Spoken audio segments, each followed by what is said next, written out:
होगा धारिता। हाँ चालू करिए। प्रतिघात हेडिंग का क्या नाम होगा बाबू? धारिता प्रतिघात। बहुत सही, धारिता प्रतिघात। यहां पर देख लीजिए आप लोग, ये दिख रहा है कि नहीं? यहाँ पर, यहां पर देखिएगा, ध्यान से समझिए। अभी अभी आप लोगों ने यहां पर सिद्ध किया, आप लोगों ने ये प्रूफ कर दिया है कि जब परिपथ में केवल क्या हो? धारिता हो। जब परिपथ में केवल धारिता हो तो प्रत्यावर्ती धारा प्रत्यावर्ती वोल्टेज से कला में 90 अंश अग्रगामी होता है। यहां पर आप लोगों ने जब कंपेयर किया है तो यहां हमारे पास क्या आया है? आई नॉट बराबर ओमेगा सी और साथ में क्या आया है? B not. यही आया है। तो हम लोग इसको क्या कह सकते हैं? यहीं पर आप लोग देखिए, इसको उठा करके हम लोग यही रखते हैं, कह सकते हैं कि आया हुआ जो है, चूंकि क्या क्या आया है बाबू? चूंकि क्या क्या आया है बोलिए। I not equal to omega C और साथ में बी नॉट, यही ना आया है। अगर मैं इसको इधर कर दूं और इसको इधर कर दूं तो क्रॉस मल्टीप्लाई होगा, नीचे जाएगा, यानी 1 बटा ओमेगा सी आएगा बराबर करके बी नॉट बटा आई नॉट। क्लियर यहां तक? आप लोग कह सकते हैं कि बी नॉट बटा आई नॉट इक्वल टू आर होना चाहिए। आर मतलब क्या? परिपथ का प्रतिरोध होना चाहिए। क्या होना चाहिए? होना चाहिए।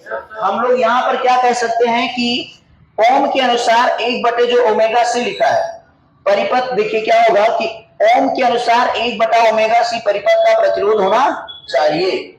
होना चाहिए। ओम के अनुसार 1 बटा ओमेगा सी को परिपथ का प्रतिरोध होना चाहिए, परंतु यह प्रतिरोध के कारण नहीं बल्कि धारिता के कारण है। किसके कारण है? अभी अभी जोड़ के दिखाया गया था, बाकी यहां पर डेरिवेशन पड़ा भी हुआ है। क्या होगा कि यहां से दोबारा एक बार समझेंगे कि 1 बटा ओमेगा सी को, ओम के अनुसार 1 बटा ओमेगा सी को परिपथ का प्रतिरोध होना चाहिए, परंतु यह प्रतिरोध के कारण नहीं बल्कि धारिता के कारण है। किसके कारण है? धारिता के कारण है। और इसलिए इसे प्रतिरोध ना कहकर धारिता प्रतिघात कहते हैं। क्या कहते हैं? धारिता प्रतिघात। धारिता प्रतिघात कहते हैं। और इसे XC से प्रदर्शित करते हैं। किसी से प्रदर्शित करेंगे? XC से। प्रेरक प्रतिघात को किससे प्रदर्शित करते हैं? हाँ, प्रेरक प्रतिघात को XL से प्रदर्शित करते हैं और धारिता प्रतिघात को XC से प्रदर्शित करते हैं। समझ में आ रहा है? तो धारिता प्रतिघात को हम लोग XC से प्रदर्शित कर लिए। XC बराबर क्या होगा बाबू? XC बराबर 1 बटा ओमेगा सी होगा। बात समझ में आ रहा है? अच्छा, अगर मैं पूछ लूं कि XC का मात्रक क्या होगा तो फिर से वही बताओ, ओम ही होगा। क्या होगा? क्यों? क्योंकि बार बार ये तो यही आ रहा है बी बटा आई, और यानी क्या होगा? वोल्ट प्रति एम्पियर। जाहिर सी बात है वो किसके बराबर हो जाएगा? ओम के बराबर होगा। समझ में आ रहा है? हम लोग यहां से कह सकते हैं कि यदि परिपथ की आवृत्ति, यदि परिपथ की आवृत्ति क्या होगा? वो एफ हो तो ओमेगा बराबर क्या होता है?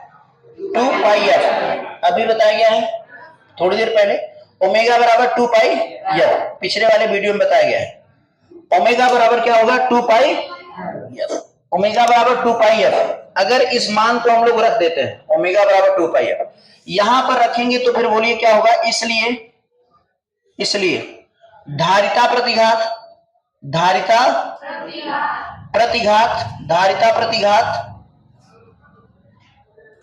धारिता प्रतिघात XC बराबर क्या होगा? 1 बटा इस ओमेगा के जगह पे 2 पाई एफ साथ में C। क्लियर हो गया? यही इतना लिखना है इसमें, यही इतना लिखना है, मात्रक साथ में ओम लगाते रहिए। क्लियर है? चलिए ठीक है, एक बार दोबारा परिभाषा बता देते हैं।